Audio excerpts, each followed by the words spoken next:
মৰমৰ ছাত্ৰ ছাত্ৰীসকল, আজি আমি তোমালোকৰ সন্মুখত আলোচনা কৰিম ক্লাছ 10ৰ ইকনমিক্স পাৰ্ট চেপ্টাৰ 2 ইকনমিক্সৰ চেপ্টাৰ 2 সেয়া আছিল অৰ্থনৈতিক উন্নয়ন। এই চেপ্টাৰটোৰ পৰা হ'বলগীয়া প্ৰশ্ন আমি ক্ৰিয়েট কৰিছোঁ। আশা কৰোঁ সকলোবিলাক প্ৰশ্ন ইয়াৰ পৰা পাবা। পাঠভিত্তিক প্ৰশ্নবিলাকো ইয়াতে আছে, উপৰঞ্চি কুৱেশ্যনবিলাকো আমি আলোচনা কৰিছোঁ। তোমালোকৰ 100% কমন পৰিব বুলি আমি আশা কৰিলোঁ। এইটো চেপ্টাৰ মই এনেকৈ বনাইছোঁ কুৱেশ্যনবিলাক, আৰু ইয়াৰ লগতে মই এই টেষ্ট পেপাৰটো মানে তোমালোকৰ ছল্ভ কৰা আছে ইয়াতে। আশা কৰোঁ তোমালোকৰ 100% কমন পৰিব। লেটছ গো, আমি আলোচনালৈ যাওঁ। এয়া আছিল অৰ্থনৈতিক উন্নয়ন। প্ৰথম কুৱেশ্যন, কোন সংস্থাই পৃথিৱীৰ মানৱ উন্নয়ন প্ৰতিবেদন প্ৰকাশ কৰে? মানৱ উন্নয়ন সূচকাংক গণনাত কোনবোৰ সূচক ব্যৱহাৰ কৰা হয়? 2020 চনত আহিছিল। উত্তৰ লিখিম আমি এনেকৈ, ৰাষ্ট্ৰসংঘৰ উন্নয়ন কাৰ্যসূচী UNDP সংস্থাই পৃথিৱীৰ মানৱ উন্নয়ন প্ৰতিবেদন প্ৰকাশ কৰে। মানৱ উন্নয়ন সূচকাংক গণনাত ব্যৱহাৰ কৰা সূচকবোৰ হ'ল প্ৰত্যাশিত আয়ু, শিক্ষা, জীৱন যাত্ৰাৰ মানদণ্ড। 2 নম্বৰ কুৱেশ্যন কৰিছোঁ, নীতি আয়োগ কি? ই কেতিয়া গঠিত হৈছিল? ইয়াৰ অধ্যক্ষ কোন? 2020 আহিছিল। উত্তৰ লিখিম, নীতি আয়োগ হ'ল ভাৰতবৰ্ষৰ ৰূপান্তৰণৰ বাবে ৰাষ্ট্ৰীয় অনুষ্ঠান, national institute for transforming India, আৰু ইয়াৰ 2015 চনৰ 1 জানুৱাৰীত গঠন হয়। নীতি আয়োগৰ অধ্যক্ষ হ'ল প্ৰধানমন্ত্ৰী। 3 নম্বৰ কুৱেশ্যন, অৰ্থনৈতিক বিকাশ আৰু অৰ্থনৈতিক উন্নয়নৰ মাজত পাৰ্থক্য লিখা। 2019 আহিছিল এইটো। উত্তৰ লিখিম আমি এনেকৈ, অৰ্থনৈতিক বিকাশৰ অৰ্থ সীমিত, আনহাতে অৰ্থনৈতিক উন্নয়নৰ অৰ্থ বহল। অৰ্থনৈতিক বিকাশ অৰ্থনৈতিক উন্নয়নৰ এটা অংশ। 2 নম্বৰ, দেশৰ জাতীয় আয় আৰু জনমূৰি আয় বৃদ্ধি হ'লেই অৰ্থনৈতিক বিকাশ হোৱা বুজায়, কিন্তু অৰ্থনৈতিক উন্নয়ন জাতীয় আয় আৰু জনমূৰি আয় বৃদ্ধি হোৱাৰ উপৰিও সৰ্বসাধাৰণৰ উন্নতিক বুজায়। 3 নম্বৰ, জাতীয় আয় বৃদ্ধি হ'লে অৰ্থনৈতিক বিকাশ হোৱা বুজায়, কিন্তু জাতীয় আয় বৃদ্ধিৰ ফলত যদি ধনী দুখীয়াৰ মাজত ব্যৱধান পায় তেন্তে অৰ্থনৈতিক উন্নয়ন নহয়। 4 নম্বৰ কুৱেশ্যনটো হৈছে মানৱ উন্নয়নৰ ওপৰত এটা টকা লিখা। 2019 আহিছিল। উত্তৰ লিখিম, মানৱ উন্নয়নৰ ধাৰণাটোৱে মানুহৰ সামূহিক অৰ্থনৈতিক, সামাজিক, সাংস্কৃতিক আৰু ৰাজনৈতিক বিকাশৰ মাজেদি জীৱন যাপনৰ মান বৃদ্ধিত গুৰুত্ব আৰোপ কৰে। দেশ এখনৰ উন্নয়নৰ সামগ্ৰিক ছবিখন মানৱ উন্নয়ন সূচকাংকৰে বুজোৱা হয়। মানৱ উন্নয়নৰ সূচক 3টা হ'ল প্ৰত্যাশিত আয়ুস, শিক্ষা, জীৱন যাত্ৰাৰ মান। নেক্সট কুৱেশ্যন, 2010 চনৰ মানৱ উন্নয়ন প্ৰতিবেদনত মানৱ উন্নয়নৰ কি 3টা নতুন সূচকাংক অন্তৰ্ভুক্ত কৰা হৈছে? উত্তৰ হ'ব 1 নম্বৰ, বৈষম্য সাপেক্ষে মানৱ উন্নয়ন সূচকাংক, 2 নম্বৰ, লিংগ বৈষম্য সূচকাংক, 3 নম্বৰ, বহুমাত্ৰীয় দৰিদ্ৰ সূচকাংক। প্ৰথমটো সূচকাংকত মানৱ উন্নয়নৰ প্ৰভাৱ বিভিন্ন শ্ৰেণীৰ লোকৰ ওপৰত কিদৰে পৰিছে সেইটো নিৰ্ণয় কৰে। দ্বিতীয়টোৱে মানৱ উন্নয়নৰ ক্ষেত্ৰত পুৰুষ মহিলাৰ মাজত থকা অসমতা প্ৰতিফলিত কৰে। তৃতীয়টো সূচকাংকই দৰিদ্ৰতাৰ বহুৰূপী চৰিত্ৰ দাঙি ধৰে। 6 নম্বৰ কুৱেশ্যন, মানৱ উন্নয়ন সূচকাংক কি? উত্তৰ লিখিম, মানৱ উন্নয়নৰ 4টা স্তৰ, অৰ্থনৈতিক, সামাজিক, সাংস্কৃতিক আৰু ৰাজনৈতিক উন্নয়নৰ ভিত্তিত মানুহৰ উন্নত জীৱন যাপনৰ বাবে প্ৰত্যাশিত আয়ুস, শিক্ষা আৰু জনমূৰি আয়, এই 3টা সূচকৰ সন্মিলিত এটা পৰিসংখ্যাই হ'ল মানৱ উন্নয়ন সূচকাংক। মৰমৰ ছাত্ৰ ছাত্ৰীসকল, ইয়াত এটা কথা আছে দেখা, মানৱ উন্নয়নৰ 4টা স্তৰ, মানৱ উন্নয়নৰ 4টা স্তৰ কি কি? অৰ্থনৈতিক, সামাজিক, সাংস্কৃতিক আৰু ৰাজনৈতিক। এইটো আমি জানিব পাৰিলোঁ। সেইকাৰণে আমি কৈছোঁ এইখন চেপ্টাৰৰ পৰা আমি যিবিলাক কুৱেশ্যন কৰিছোঁ সেইবিলাক কুৱেশ্যন যদি তোমালোকে মুখস্থ কৰা, হ'বলগীয়া যিকোনো প্ৰশ্নৰ উত্তৰ তোমালোকে কৰিব পাৰিবা। 7 নম্বৰ কুৱেশ্যনটো হৈছে, নীতি আয়োগৰ সদস্যসকলৰ বিষয়ে চমুকৈ লিখা। নীতি আয়োগৰ সদস্যসকলৰ বিষয়ে চমুকৈ লিখা। উত্তৰ লিখিম, নীতি আয়োগৰ অধ্যক্ষ হ'ল প্ৰধানমন্ত্ৰী। আয়োগৰ অন্যান্য সদস্যসকল হ'ল এজন উপাধ্যক্ষ, ৰাজ্যসমূহৰ মুখ্যমন্ত্ৰীসকল আৰু কেন্দ্ৰীয় শাসিত অঞ্চলৰ উপৰাজ্যপালসকল। 4গৰাকী কেন্দ্ৰীয় মন্ত্ৰী মুখ্য কাৰ্যবাহী বিষয়া আৰু বিশেষজ্ঞসকল। নেক্সট কোৱেশ্যন হৈছে অৰ্থনৈতিক পৰিকল্পনা কি? ভাৰতবৰ্ষৰ অৰ্থনৈতিক পৰিকল্পনা কেতিয়া আৰম্ভ হয়? উত্তৰ লিখিম নিৰ্ধাৰিত এছোৱা সময়ৰ ভিতৰত কেতবোৰ সুনিৰ্দিষ্ট লক্ষ্যত উপনীত হোৱাৰ উদ্দেশ্য কেন্দ্ৰীয় কৰ্তৃপক্ষৰ দ্বাৰা দেশৰ অৰ্থনীতিৰ নিয়ন্ত্ৰণ আৰু দিগদৰ্শনেই হ'ল অৰ্থনৈতিক পৰিকল্পনা। ভাৰতবৰ্ষত অৰ্থনৈতিক পৰিকল্পনা 1951 চনৰ পৰা আৰম্ভ হৈছিল। নেক্সট কুৱেশ্যন মিশ্ৰ অৰ্থনীতি বুলিলে কি বুজা? মিশ্ৰ অৰ্থনীতি বুলিলে কি বুজা?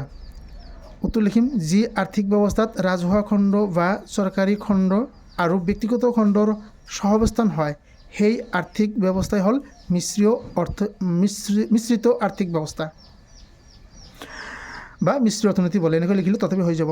নেক্সট কুৱেশ্যন ভাৰতীয় অৰ্থনীতিৰ প্ৰথমছোৱা পঞ্চবাৰ্ষিক পৰিকল্পনাৰ লক্ষ্যসমূহ কি কি?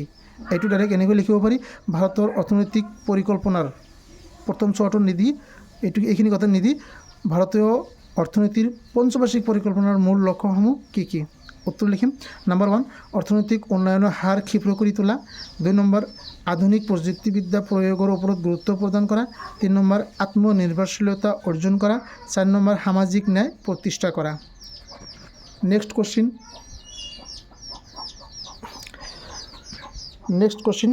ভাৰতীয় অৰ্থনীতিৰ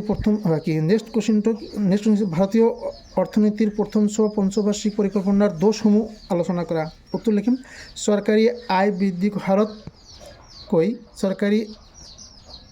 চৰকাৰী ব্যয় বৃদ্ধি হাৰতকৈ চৰকাৰী আয় বৃদ্ধি কম হোৱাত বৃহৎ বিত্তীয় ঘাটিয়ে দেখা দিছিল। 2 নম্বৰ সীমিত উৎপাদনৰ ফলত মুদ্ৰাস্ফীতি বা সা সামগ্ৰীৰ নেৰানেপেৰা মূল্যবৃদ্ধিয়ে সমাজৰ দুৰ্বল শ্ৰেণীৰ লোকক জুৰুলা কৰিছিল। নাম্বাৰ 3 1990-91 চনত ভাৰতবৰ্ষৰ বৈদেশিক বাণিজ্যৰ ছবিখন ভয়াৱহ হৈ পৰিছিল। 4 নম্বৰ ভাৰতীয় অৰ্থনীতিৰ পৰা মূলধনৰ বহিৰ্গমন হৈছিল। নেক্সট কুৱেশ্যন কোনজন প্ৰধানমন্ত্ৰীৰ নেতৃত্বত ভাৰতত অৰ্থনৈতিক সংস্কাৰ কাৰ্যসূচী প্ৰৱৰ্তন হৈছিল? অৰ্থনৈতিক সংস্কাৰ কাৰ্যসূচীৰ সফলসমূহ লিখা আৰু কুফলসমূহ লিখা। উত্তৰ লিখিম প্ৰধানমন্ত্ৰী PV নৰসিংহ ৰাও। কোনজন প্ৰধানমন্ত্ৰীৰ নেতৃত্বত ভাৰতত অৰ্থনৈতিক সংস্কাৰ কাৰ্যসূচী প্ৰৱৰ্তন হৈছিল? উত্তৰ লিখিম প্ৰধানমন্ত্ৰী PV নৰসিংহ ৰাও। আৰু দ্বিতীয় ভাগৰ কাৰণে লিখিম অৰ্থনৈতিক সংস্কাৰ কাৰ্যসূচীৰ সুফলসমূহ হৈছে নাম্বাৰ 1 অৰ্থনৈতিক উন্নয়নৰ হাৰ বৃদ্ধি হৈছে, পাইকাৰী মূল্যসূচী পূৰ্বৰ তুলনাত হ্ৰাস হৈছে, ৰিজাৰ্ভ বেংকত জমা হোৱা বৈদেশিক বিনিয়োগযোগ্য মুদ্ৰাৰ পৰিমাণ বৃদ্ধি হৈছে। ইয়াৰ কিছুমান কুফলো আছে, কুফলবিলাক লিখিম আমি এনেকৈ এই সংস্কাৰ নীতিয়ে প্ৰতিযোগিতাৰ প্ৰসাৰ আৰু তীব্ৰতা দুয়োটাই বৃদ্ধি কৰিছে। পণ্যৰ প্ৰতি অত্যাধিক আসক্তিয়ে ভোগবাদী অৰ্থনীতিৰ সৃষ্টি কৰিলে সি নৈতিকতাৰ প্ৰতি ভাবুকি হ'ব পাৰে। নাম্বাৰ 3 গোলকীকৰণৰ ফলত দেশখনে বা সমূহ জনসাধাৰণে নিজৰ পৰিচয় হেৰুৱাব নালাগিব।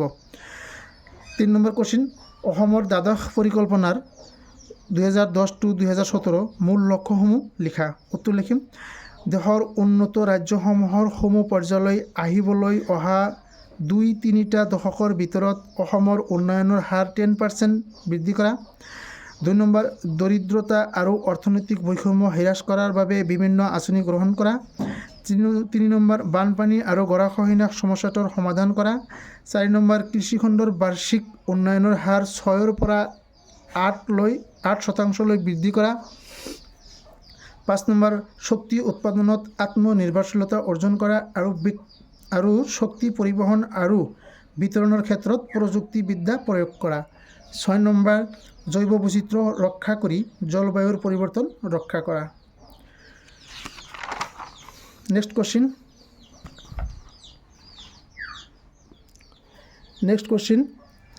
ভাৰতবৰ্ষত অৰ্থনৈতিক সংস্কাৰৰ ক্ষেত্ৰত উদাৰীকৰণ, ব্যক্তিগতকৰণ আৰু বিশ্বায়নে বা গোলকীকৰণে কেনেদৰে প্ৰভাৱ পেলাইছে চমুকৈ লিখা। উত্তৰ লিখিম ভাৰতীয় অৰ্থনৈতিক সংস্কাৰে উদাৰীকৰণ, ব্যক্তিগতকৰণ আৰু বিশ্বায়নৰ ওপৰত অধিক গুৰুত্ব আৰোপ কৰিছে। উদাৰীকৰণ দেশৰ আৰ্থিক ব্যৱস্থাৰ ওপৰত থকা ৰাষ্ট্ৰৰ নিয়ন্ত্ৰণৰ শিথিলীকৰণ হ'ল উদাৰীকৰণ। অৰ্থনৈতিক সংস্কাৰ কাৰ্যসূচী কৰাৰে পৰা সুৰা, চিগাৰেট, বিপদযুক্ত ৰাসায়নিক দ্ৰব্য, বৈদ্যুতিক সা সৰঞ্জাম, ঔষধ আদিৰ বাহিৰে বাকীবোৰৰ ক্ষেত্ৰত নিয়ন্ত্ৰণ বুলি তুলি দিয়া হ'ল। উদাৰীকৰণ নীতি বিত্তীয় খণ্ডলৈও সম্প্ৰসাৰিত হৈছে। ব্যক্তিগতকৰণ চৰকাৰী নিয়ন্ত্ৰণ আৰু ব্যৱস্থাপনাৰ অধীনত থকা প্ৰতিষ্ঠানসমূহ বেচৰকাৰী খণ্ডলৈ মুকলি কৰি দিয়া নীতিয়েই হ'ল ব্যক্তিগতকৰণ। শিক্ষা, স্বাস্থ্য, উৎপাদিত সামগ্ৰী, বেংক ব্যৱস্থা আদিৰ ক্ষেত্ৰত ব্যক্তিগতকৰণৰ প্ৰভাৱ লক্ষণীয়।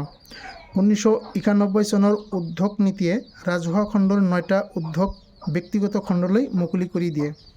গোলকীকৰণ বা বিশ্বায়ন দেশ এখনৰ অৰ্থনীতিৰ সৈতে বিশ্বৰ অন্যান্য দেশৰ অৰ্থনীতিৰ সংযোগ স্থাপন কৰাটোৱেই হ'ল বিশ্বায়ন বা গোলকীকৰণ। গোলকীকৰণৰ ফলত দেশসমূহৰ মাজত থকা দূৰত্ব হ্ৰাস হয় আৰু এই ক্ষেত্ৰত ইণ্টাৰনেট প্ৰক্ৰিয়া অধিক খৰতকীয়া কৰি তুলিছে। ৰাষ্ট্ৰীয় স্বাৰ্থ অক্ষুণ্ণ ৰাখি গোলকীকৰণ সুফলবোৰ লাভ কৰিব পাৰি। মৰমৰ ছাত্ৰ ছাত্ৰীসকল, এইবিলাক নম্বৰ 1 কুৱেশ্যনৰ যিটো আছে, মানে তোমালোকৰ এইটো 1 কুৱেশ্যনৰ যিটো আছে, ইয়াৰ পৰা এইবিলাক যেনেকুৱা কি আছে তোমাৰ এই যে উদাৰীকৰণ, গোলকীকৰণ, ব্যক্তিগতকৰণ, এইবিলাক ইয়াৰ পৰা লিখি দিলেই হৈ যাব। নেক্সট কুৱেশ্যনটো হৈছে কি? নেক্সট কুৱেশ্যনটো হৈছে তোমাৰ 15 নম্বৰ কুৱেশ্যন। এয়া আছিল ভাৰতবৰ্ষৰ পৰিকল্পিত অৰ্থনৈতিক উন্নয়নৰ প্ৰথম চোৱা 1949 to 1991 আৰু দ্বিতীয় চোৱা 1991 পৰা বৰ্তমানলৈ। ইয়াৰ মাজত থকা মূল পাৰ্থক্য ব্যাখ্যা কৰা। পাৰ্থক্যসমূহ লিখিম আমি এনেকৈ: প্ৰথম চোৱা আৰু দ্বিতীয় চোৱা। প্ৰথম চোৱা: ভাৰতবৰ্ষৰ পৰিকল্পিত অৰ্থনৈতিক উন্নয়নৰ প্ৰথম চোৱাত চৰকাৰৰ ভূমিকা অধিক আছিল। দ্বিতীয় চোৱাত ব্যক্তিগত খণ্ডৰ ভূমিকা বেছি হ'ল, ৰাজহুৱা খণ্ডৰ গুৰুত্ব হ্ৰাস পালে। 2 নম্বৰ, উদ্যোগ লাইচেন্সৰ ক্ষেত্ৰত লাইচেন্স পদ্ধতি কঠোৰ আছিল আৰু দ্বিতীয় চোৱাত লাইচেন্স পদ্ধতি সহজ কৰা হ'ল। প্ৰথম চোৱাত বিদেশী বিনিয়োগ কম আছিল, দ্বিতীয় চোৱাত বিদেশী বিনিয়োগ বৃদ্ধি পালে। 4 নম্বৰ, প্ৰথম চোৱাত লিখিম আমদানি ৰপ্তানিত বহু বাধা আছিল, দ্বিতীয় চোৱাত মুক্ত বাণিজ্য নীতি গ্ৰহণ কৰা হ'ল। 5 নম্বৰ লিখিম প্ৰথম চোৱাত অৰ্থনৈতিক বৃদ্ধি ধীৰ আছিল আৰু দ্বিতীয় চোৱাত অৰ্থনৈতিক বৃদ্ধি দ্ৰুত হ'ল। নেক্সট কুৱেশ্যন, ভাৰতবৰ্ষৰ পঞ্চবাৰ্ষিক পৰিকল্পনাৰ মূল লক্ষ্যসমূহ আলোচনা কৰা। 10 নম্বৰ কুৱেশ্যনটো লিখিলেই হৈ যাব। 17 নম্বৰ কুৱেশ্যন, প্ৰথম মানৱ উন্নয়ন প্ৰতিবেদন কেতিয়া প্ৰকাশ পাইছিল? ইয়াৰ জৰিয়তে সমষ্টিগত পচন্দৰ বিস্তাৰ হৈছে আলোচনা কৰা, বা হৈছে বুলি ভাবা নেকি তুমি? তোমাৰ মতামত দাঙি ধৰা। তেনেহ'লে আমি উত্তৰটো লিখিম। প্ৰথম কুৱেশ্যনটো হৈছে প্ৰথম মানৱ উন্নয়ন প্ৰতিবেদন কেতিয়া প্ৰকাশ পাইছিল? 1990 চনত। আৰু দ্বিতীয় কুৱেশ্যনৰ এনচাৰ আমি এনেকৈ লিখিম: বাস্তৱিকতে মানৱ উন্নয়নে জনসাধাৰণৰ সামূহিক পচন্দৰ বিস্তাৰ সাধন হোৱাটো বুজায়। মানৱ উন্নয়ন প্ৰতিবেদনত উল্লেখিত সূচক 3টা, যেনে প্ৰত্যাশিত আয়ুস, শিক্ষা, জীৱনযাত্ৰাৰ মান আদি হৈছে সামূহিক পচন্দৰ মূল কথা। ইয়াত সমষ্টিগত পচন্দ যেনে অৰ্থনৈতিক, সামাজিক, সাংস্কৃতিক আৰু ৰাজনৈতিক সামৰি লৈছে। গতিকে ক'ব পাৰোঁ যে মানৱ উন্নয়নৰ প্ৰতিবেদনৰ জৰিয়তে সমষ্টিগত পচন্দ বিস্তাৰ হৈছে। নেক্সট কুৱেশ্যন আৰু এটা আছে, এইটো পাঠভিত্তিকৰ ভিতৰৰ পৰা মানে এৰি গৈছিলোঁ, তথাপিও লিখিছোঁ আমি ইয়াতে: ব্যাখ্যা কৰা। অৰ্থনৈতিক বিকাশ, অৰ্থনৈতিক উন্নয়ন, গণতান্ত্ৰিক পৰিকল্পনা। অৰ্থনৈতিক বিকাশ, এইটো লিখিম আমি এনেকৈ: অৰ্থনৈতিক বিকাশ হোৱা বুলিলে দেশ এখনৰ জাতীয় আয় আৰু জনমূৰি আয় বৃদ্ধিক বুজায়। অৰ্থনৈতিক উন্নয়ন, অৰ্থনৈতিক উন্নয়নে জাতীয় আয় আৰু জনমূৰি আয় বৃদ্ধি হোৱাৰ উপৰিও সৰ্বসাধাৰণৰ উন্নতিক বুজায় বা জনসাধাৰণৰ উন্নতিক বুজায়। নেক্সট, গণতান্ত্ৰিক পৰিকল্পনা, যি পৰিকল্পনাৰ বিভিন্ন পৰ্যায়ত ৰাইজৰ অংশগ্ৰহণ সুনিশ্চিত কৰা হয়, সেই পৰিকল্পনাই হৈছে গণতান্ত্ৰিক পৰিকল্পনা। ঠিক আছে মৰমৰ ছাত্ৰ ছাত্ৰীসকল, এয়া আছিল তোমালোকৰ আজিৰ হ'বলগীয়া আলোচনা। নিশ্চয় তোমালোকে ফলপ্ৰসূ হ'বা আৰু মোৰ লগত সম্পৰ্ক ৰাখিবলৈ বা পৰৱৰ্তী ভিডিঅ'বিলাক পাবলৈ তোমালোকে লাইক, শ্বেয়াৰ, ছাবস্ক্ৰাইব কৰিবলৈ নাপাহৰিবা। Thank U.